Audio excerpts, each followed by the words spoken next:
श्री शिवाय नमस्तुभयम। दोस्तों, आप सभी लोग जानते हैं कि 6 अप्रैल 2025 यानी रविवार को पड़ रही है चैत्र मास की चैत्र नवरात्रि रामनवमी। और दोस्तों, यह वह तिथि है जो चैत्र मास में पड़ने वाली सबसे बड़ी तिथि है, क्योंकि यह रविवार के दिन पड़ रही है और इसका बहुत ही बड़ा और विशेष महत्व होता है। पूज्य गुरु जी ने कहा है कि अगर कभी भी मौका लग जाए और चैत्र महीने की रविवार चैत्र नवरात्र रामनवमी को पड़ जाए तो आप लोगों को पीपल के पत्ते पर राम लिखकर बहुत छोटा सा उपाय करना है। इन दोनों का संयोग बहुत ही कम आता है। इसी के साथ में गुरु जी ने अपनी शिव पुराण कथा में बताया है कि इस दिन आपको एक पीपल के पत्ते पर राम वाला उपाय तो आपको अवश्य ही करना चाहिए, क्योंकि ऐसा दिन पूरे साल में सिर्फ एक ही बार आता है। और दोस्तों, आप सभी लोग जानते हो कि रविवार चैत्र नवरात्रि का अगर सबसे बड़ा कोई उपाय है तो वह पीपल के पत्ते पर राम वाला उपाय। तो दोस्तों, रविवार चैत्र नवरात्रि रामनवमी के दिन आप लोगों को इस पीपल के पत्ते पर राम लिखकर बहुत छोटा सा उपाय करना है। बहुत सारे लोग होंगे जिन लोगों ने इस उपाय को ना किया हो, मतलब पूरा साल निकल गया, उन्होंने किसी भी दिन इस पीपल के पत्ते पर राम वाला उपाय को ना किया हो। पर दोस्तों, आपके पास एक आखिरी मौका बचा हुआ है, जो कि 6 अप्रैल 2025 रविवार चैत्र नवरात्रि रामनवमी के दिन है। इस दिन आप लोगों को इस वाले उपाय को जरूर कर लेना है। भले ही आपने पूरे महीने भर इस उपाय को ना किया हो, पर अगर आपने इस चैत्र महीने के रविवार चैत्र नवरात्रि के दिन अगर इस वाले उपाय को कर लिया तो आपको इस उपाय को करने का वह फल मिलेगा जिसकी आपने कभी कल्पना भी नहीं करी होगी। इसीलिए आप लोग इस वाले उपाय को एक बार जरूर कर लेना है, ताकि आप लोगों के हाथ से यह मौका ना जा सके और आपको इस उपाय को करने का फल मिल सके। दोस्तों, यह उपाय पंडित जी ने अपनी अभी की ही श्री शिव महापुराण की कथा में बताया है। जी, इस उपाय को आज हम आपको बहुत अच्छे से समझाने वाले हैं। इस वीडियो को देखने के बाद इस उपाय को समझने के लिए आपको कोई और वीडियो को देखने की जरूरत नहीं पड़ेगी। तो चलिए दोस्तों, उपाय को शुरू करते हैं। देखिए, यह इस चैत्र महीने के रविवार चैत्र नवरात्रि रामनवमी के दिन यह इतना खास होता है, इतना महत्वपूर्ण होता है। देखा गया है कभी कभी बड़े बड़े पूजा पाठ अनुष्ठान से जो मनोकामना पूर्ण नहीं होते, वह चैत्र महीने की रविवार रामनवमी के दिन एक छोटे से उपाय करने से ही आपकी मनोकामना पूर्ण हो जाती है। और बहुत सारे लोगों ने इस उपाय को किया भी है और उनको इस उपाय को करने का फल भी जरूर मिला है।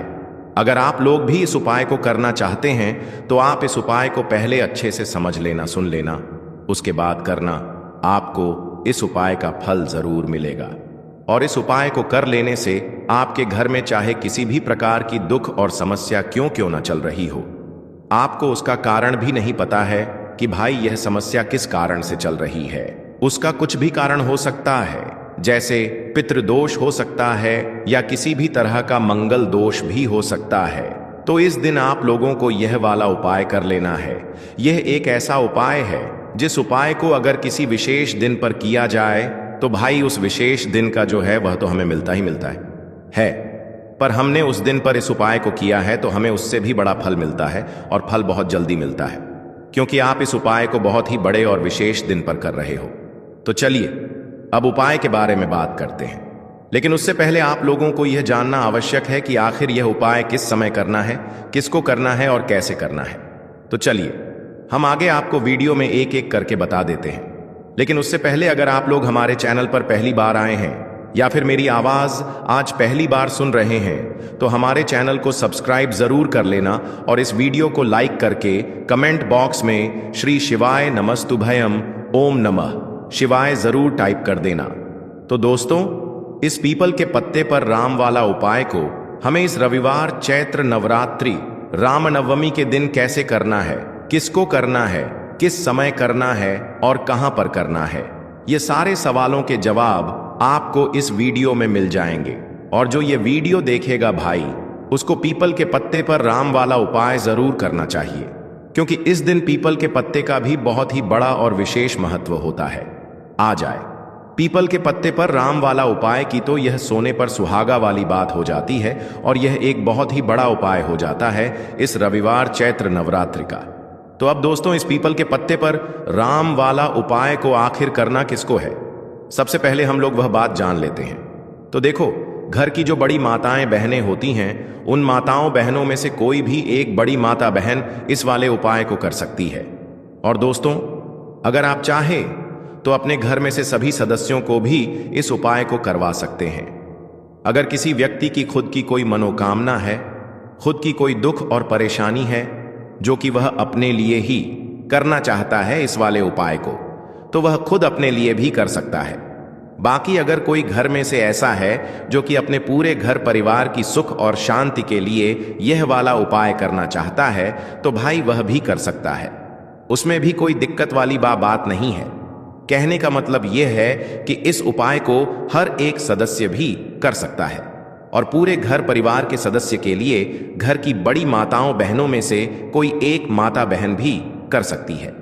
माताएं बहनें अगर घर में उपस्थित ना हो या वह यह वाला उपाय न कर पा रही हो, तो फिर घर का कोई बड़ा सदस्य भी इस पीपल के पत्ते पर राम वाला उपाय को कर सकता है, चाहे फिर वह पुरुष ही क्यों ना हो। उसमें कोई भी दिक्कत वाली बात नहीं है। उसके बाद में दोस्तों, जो अगला प्रश्न निकल कर आता है वह यह आता है इस उपाय को लेकर कि आखिर इस उपाय को हमें किस समय करना है, सुबह के समय करना है कि शाम के समय करना है। तो देखो, इस वाले उपाय को आप लोग सुबह के समय भी कर सकते हो और शाम के समय प्रदोष काल में भी कर सकते हो। अब अगर आप पूछो कि भाई सबसे उत्तम समय कौन रहेगा इस पीपल के पत्ते पर राम वाला उपाय को करने का, तो हम आपसे बस यही कहेंगे कि इस उपाय को आप सुबह के समय करेंगे तो ज्यादा बेहतर होगा। बाकी अगर प्रदोष काल शाम के समय भी करेंगे तो भी अच्छा होगा, उसमें कोई भी दिक्कत वाली बात नहीं है। तो अब दोस्तों, जो अगली सबसे बड़ी और महत्वपूर्ण बात आती है वह यह आती है कि सुबह अगर हम उपाय को करेंगे तो हमें कितने बजे से लेकर कितने बजे तक के बीच में करना है, और शाम के समय प्रदोष काल में करेंगे तो हमें कितने बजे से लेकर कितने बजे के बीच में करना है। तो देखो, सुबह जितनी जल्दी हो सके आप उपाय को करने की कोशिश करना। बाकी अगर किसी कारणवश लेट भी हो जाओ, थोड़ी देर भी हो जाए, तो 10 या 11 बजे तक भी आप उपाय कर लेना, पर 12 बजे से ज्यादा देरी ना हो, ठीक है? इस बात का ध्यान रखना। उसके बाद में दोस्तों, अगर शाम के समय प्रदोष काल की बात करें, प्रदोष काल का जो समय होता है वह शाम के 6 बजे से शुरू हो जाता है। मतलब शाम के 6 बजे से लेकर 7 बजे के बीच का जो समय होता है, यह समय प्रदोष काल का समय होता है। तो आप इस उपाय को 7 या 8 बजे के बीच में भी कर सकते हो। मतलब शाम के 6 बजे से रात 8 बजे के बीच में आप कभी भी इस वाले उपाय को कर सकते हो, उसमें कोई भी दिक्कत वाली बात नहीं है। चैत्र नवरात्रि में किसी भी दिन आपको पीपल के पत्ते पर राम लिखकर बहुत छोटा सा उपाय करना है। ऐसा समझ लीजिए, जितने भी आपके शत्रु हैं, जो भी आपके विरोधी हैं, दुश्मन हैं, जो आपको हर तरफ से परेशान कर रहे हैं, अब उन शत्रुओं की अकड़ निकलेगी। शत्रु का किया कराया भी तुरंत हट जाएगा जब नवरात्रि में आप इस छोटे से उपाय को करेंगे। तो देखिए, आज की वीडियो विशेषकर उन लोगों के लिए ही है जो अपने जीवन में शत्रुओं से और दुश्मन से बहुत ज्यादा परेशान हो चुके हैं। देखिए, जगत जननी मां जगदम्बा का हम नवरात्रि में पूजन करते हैं और उनसे जुड़े हुए उपाय करते हैं। साथ ही साथ आपको बता दें कि नवरात्रि में संकट मोचन हनुमान जी का पूजन करने से और उनसे जुड़े हुए कुछ उपाय करने से जीवन के बड़े से बड़े कष्ट भी क्षण भर में दूर हो जाते हैं। तब बहुत कम समय में आपके शत्रु और आपके विरोधी आपके जीवन से दूर हो जाएंगे। आपके दुश्मन लाख कोशिश करने के बाद भी आपका बाल भी बांका नहीं कर पाएंगे, अगर आप नवरात्रि में इस छोटे से उपाय को कर लेते हैं। अब देखिए, आज का जो समय है यह कलयुग का समय है, और कलयुग के एकमात्र देवता जो अपने भक्तों के जीवन से सारे कष्टों को दूर कर देते हैं वह स्वयं हैं संकट मोचन हनुमान जी। और संकट मोचन हनुमान जी का पूजन अगर आप नवरात्रि में करते हैं और उनसे जुड़ा हुआ यह छोटा सा उपाय अगर आप नवरात्रि में किसी भी दिन कर लेते हैं, तो ऐसा समझ लीजिए, आपके जो शत्रु हैं, आपके जो विरोधी, आपके जो दुश्मन हैं, यह किसी भी तरह से आपको परेशान करने का प्रयास कर लें, आपका बाल भी बांका नहीं कर पाएंगे। दूसरी चीज, अगर आपके शत्रु ने आपके ऊपर कोई भी तंत्र मंत्र करवा रखा है, कोई भी जादू टोना, कोई भी ब्लैक मैजिक आपके ऊपर करवा दिया है या करवाने का प्रयास कर रहे हैं, ऐसा समझ लीजिए वह किया कराया आप तक पहुंचेगा ही नहीं, और अगर आप तक पहुंच गया है कोई भी ब्लैक मैजिक तुरंत हट जाएगा जब आप इस छोटे से उपाय को नवरात्रि में करेंगे। देखिए, उपाय छोटा है लेकिन बहुत महादिव्य चमत्कारी है। मतलब उपाय को करने में ना तो आपका ज्यादा समय जाएगा, ना ही इसमें आपके ज्यादा पैसे लगने वाले हैं। और ऐसा समझ लीजिए कि एक बार ही अगर आपने इस उपाय को नवरात्रि में कर लिया तो इसका महादिव्य चमत्कार आप खुद देख लेंगे। तो नवरात्रि के जो 9 दिन होते हैं यह बहुत ही सिद्ध दिन होते हैं। मतलब नवरात्र के दिनों में 9 माता रानी हमारे घरों में आती हैं, अपने भक्तों के जीवन से कष्टों को दूर करती हैं। साथ ही साथ आपको बता दें कि नवरात्रि के टाइम पर जब भी आप संकट मोचन हनुमान जी के उपाय करते हैं तो मां दुर्गा की आपको असीम और विशेष कृपा मिलती है। मां दुर्गा आपसे बहुत जल्दी प्रसन्न होती हैं और आपके सारे संकटों को वह दूर कर देती हैं। तो पीपल के पत्ते में और पीपल के पेड़ में होता है देवी देवताओं का वास। पीपल के पेड़ में श्री हरि विष्णु साक्षात मां लक्ष्मी वास करती हैं। पीपल के देव में हमारे पितरों का वास होता है। पीपल का जो पेड़ होता है इसका पूजन करने से शनिदेव की कृपा, उनका आशीर्वाद मिलता है। और पीपल का पत्ता जो है इसका उपाय नवरात्रि में करने से व्यक्ति के जीवन से बड़े संकट और कष्ट दूर हो जाते हैं, जिसमें कि शत्रु और आपके दुश्मन जो हैं यह पूरी तरह परास्त हो जाएंगे, चारों खाने चित्त हो जाएंगे और कभी भी आपका कुछ नहीं बिगाड़ पाएंगे।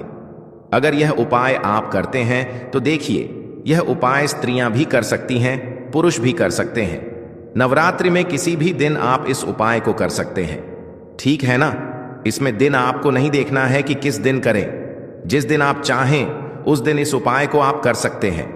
बस अगर नवरात्रि में रविवार पड़ रहा है और उस दिन आप इस उपाय को कर रहे हैं तो रविवार के दिन आपको पीपल का पत्ता तोड़ना नहीं है, उससे एक दिन पहले ही तोड़कर आप पीपल का पत्ता ले आएं, या गिरा हुआ जो पत्ता होता है पीपल का वह आप ले लें, ठीक है ना। बस इस चीज का आपको ध्यान रखना है कि रविवार के दिन पीपल के पेड़ से कोई भी पत्ता हम नहीं तोड़ते हैं। इस चीज का आपको विशेष ध्यान रखना है। तो आपको लेना है पीपल का एक पत्ता और शुद्ध जल से उसे साफ कर लेंगे पहले, जिससे कि धूल मिट्टी अगर पीपल के पत्ते पर हो तो वह हट जाए। फिर गंगा जल का थोड़ा सा छिड़काव यानी थोड़ी सी छींटे आपको इस पीपल के पत्ते पर मारनी है और इस पीपल के पत्ते को फिर कपड़े से पोंछकर आपको साफ कर लेना है, बिल्कुल सुखा लेना है। अब आपको लेना है थोड़ा सा सिंदूर, जो केसरिया वाला सिंदूर आता है जो हम संकट मोचन हनुमान जी को चढ़ाते हैं, वह केसरिया सिंदूर आपको लेना है। थोड़ा सा जल डाल के इसे गीला कर लेंगे और इसी सिंदूर से इस पीपल के पत्ते पर आपको भगवान राम का नाम लिखना है। अब किससे लिखेंगे? माचिस की तीली ले सकते हैं, उससे लिख सकते हैं। किसी भी तरह से आपको भगवान राम का नाम इस पीपल के पत्ते पर लिखना है। लिख लिया, एक आपको चमेली के तेल का या सरसों के तेल का दीपक तैयार करना है और एक कोई भी आपको लेनी है मिठाई में। यहां पर आप बूंदी का प्रसाद ले सकते हैं, बेसन का लड्डू ले सकते हैं और अगर आप इमरती ले लेते हैं तो यह और भी उत्तम है। देखिए, इमरती का जो भोग होता है यह संकट मोचन हनुमान जी को बहुत ज्यादा प्रिय है। अब यह सारी चीजें लेकर आपको जाना है संकट मोचन हनुमान जी के मंदिर में। तो देखिए, सबसे पहले आपको संकट मोचन हनुमान जी के सामने यह दीप प्रज्वलित करना है जो आप लेकर के गए हैं। चाहे आपने चमेली के तेल का दीपक तैयार करा है या सरसों के तेल का, सबसे पहले दीपक आप जला देंगे और दीप जलाने के बाद आपको जो पीपल का पत्ता आप लेकर के गए थे वह पत्ता आपको संकट मोचन हनुमान जी को अर्पित करना है, वहां चढ़ाना है। और जो भी भोग में आप लेकर के गए हैं, चाहे आपने बेसन के लड्डू लिए, बूंदी का प्रसाद लिया या फिर इमरती, जो भी कुछ आपने लिया है उसका भोग लगाना है। और संकट मोचन हनुमान जी से आपको प्रार्थना करनी है कि हे जगत का कल्याण करने वाले संकट मोचन हनुमान जी, संकटों को हरने वाले, मेरे जीवन से शत्रु और दुश्मनों को भी दूर कर दीजिए। शत्रु का किया कराया तंत्र मंत्र सब कुछ हट जाए, ऐसी कृपा मुझ पर कीजिए। इस तरह से आपको प्रार्थना करनी है और 108 बार जय श्री राम जय सीताराम, जय श्री राम जय सीताराम, जय श्री राम जय सीताराम, इस तरह से आपको जयकारा लगाना है, क्योंकि भगवान राम का नाम संकट मोचन हनुमान जी को सबसे ज्यादा प्रिय है। तो जयकारा लगा देंगे और देखिए, अगर एक बार हनुमान चालीसा पढ़ पाएं तो आप एक बार हनुमान चालीसा जरूर पढ़ें, ठीक है ना? ज्यादा बार नहीं तो एक बार जरूर पढ़ें। जयकारा तो आपको बिल्कुल से लगाना है।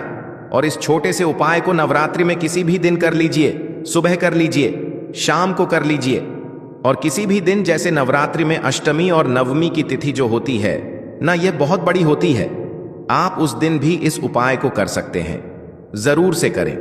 शत्रुओं और दुश्मन, आपके जो विरोधी हैं, ये पूरी तरह चारों खाने चित्त हो जाएंगे और आपका बाल भी वहां का नहीं कर पाएंगे। तो देखिए, इस उपाय को आप 9 दिन भी कर सकते हैं, 2-3 बार भी कर सकते हैं। अगर आप ज्यादा बार नहीं कर पा रहे हैं तो एक बार आपको इस उपाय को जरूर से करना चाहिए। तो देखिए, इस उपाय को करने से जो आपके सामने से शत्रु हैं वह भी परास्त हो जाएंगे। जो पीठ पीछे वार करते हैं, पीठ पीछे तंत्र मंत्र करवाते हैं, वह शत्रु भी चारों खाने चित्त हो जाएंगे। बस छोटा सा उपाय है, जरूर करें। तो देखिए, अब बात कर लेते हैं अपने एक बहुत छोटे से उपाय की, जिसे नवरात्रि में करने से आपकी हर मनोकामना पूरी हो जाती है। यह उपाय आप अपने घर पर ही कर सकते हैं, कहीं जाने की आवश्यकता नहीं है। कोई भी ऐसी विश जो बहुत लंबे समय से अधूरी है, पूरी नहीं हो रही है, या धन को लेकर आप बहुत परेशान हैं, या घर में संकट कष्ट बहुत आते हैं, बीमारियां बहुत आती हैं, तो एक लाल पुष्प जैसे कि गुलाब का फूल भी लाल होता है, आप जरूर से अपने घर के मंदिर में मां दुर्गा को अर्पित करें और एक देसी घी का दीपक लाल बाती का जलाकर मां का पूजन करें। नवरात्रि में अगर लाल रंग से जुड़ा हुआ यह उपाय आप करते हैं, आपकी सारी मनोरथ, सारी मनोकामनाएं मां पूरा कर देंगी, क्योंकि लाल रंग मां दुर्गा को बहुत प्रिय है। लाल पुष्प और लाल रंग की बाती का दीपक आपकी बड़ी से बड़ी मनोकामना को भी पूरा कर देगा। नवरात्रि में यह उपाय आप किसी भी दिन कर सकते हैं। दूसरे उपाय कि हल्दी वाला जल आपको अपने घर में किस जगह पर डालना है और उपाय को कैसे करना है, और कैसे यह हल्दी वाला जलते चैत्र महीने का रविवार दोष व्रत के दिन जब आप अपने घर में डालते हैं, छींट है, उपाय को करते हैं, तो सीधे सीधे मां लक्ष्मी आपसे प्रसन्न होकर आपके घर में आती हैं और श्री हरि विष्णु के साथ आती हैं। स्थिर लक्ष्मी का आपके घर में वास होता है। कहने का मतलब है कि फिर कभी भी मां लक्ष्मी आपके घर को छोड़कर नहीं जाती है। जो लोग कहते हैं कि हमारे घर में धन तो आता है लेकिन चला जाता है लेकिन फिजूल खर्ची बहुत है, धन तो घर में आता है लेकिन तिजोरी कभी धन से भरी नहीं रहती है, खाली हो जाती है, तो 90 पर लो लोग ऐसे होते हैं जिनके जीवन में यह समस्या होती है कि हमारे घर में स्थिर लक्ष्मी का वास नहीं है। देखिए, हम सभी चाहते हैं ना कि मां लक्ष्मी और श्री हरि विष्णु हमेशा हमारे घर में रहे, उनका आशीर्वाद बना रहे, हम हमारे जीवन के जितने भी दुख हैं उनका सामना जो है बहुत आसानी से कर सके। देखिए, जब व्यक्ति के पास पैसा नहीं होता है ना, तो वह बहुत सारे कष्ट दुख उसके जीवन में जब आते हैं उनका सामना भी नहीं कर पाता है, और जब उसका आर्थिक पक्ष मजबूत होता है तो बहुत सारी समस्याएं उसे अपने जीवन में जो आती हैं वह छोटी लगती हैं। लेकिन अगर पैसा भी पास नहीं है तो छोटी छोटी प्रॉब्लम्स और छोटी छोटी चीजें जो हमारे जीवन में आती हैं वह भी बहुत बड़ी लगने लगती हैं। तो आपको करना क्या है? आपको यहां पर लेना है गंगा जल। तो देखिए, सबसे पहले तो आपको अपने पूरे घर में गंगा जल का छींटा लगाना है, ठीक है ना? गंगा जल आपके घर से जितनी भी नेगेटिव एनर्जी होती है उसे बाहर कर देता है, ठीक है ना? गंगा जल का छिड़काव जब आप करते हैं, उसके बाद कोई पूजा पाठ करते हैं, कोई उपाय करते हैं, वह पूरी तरह से सफल होता है, क्योंकि आपके घर में पॉजिटिव एनर्जी, सकारात्मक ऊर्जा आ जाती है, ठीक है ना? तो इतना करने के बाद आपको क्या करना है, एक लोटे के अंदर या एक कटोरी, किसी भी चीज के अंदर आपको अपने घर का शुद्ध जल लेना है। ले लिया, उसके बाद पिसी हुई हल्दी उसके अंदर मिलानी है, मिला दी। जब हल्दी आपको मिलानी है, ठीक है ना? उस समय आपको श्री हरि विष्णु का ध्यान करना है। श्री हरि विष्णु से प्रार्थना करनी है कि मेरे घर में धन बढ़े और कभी भी मेरे घर की जो सुख समृद्धि है उसमें कमी ना आए, ठीक है ना?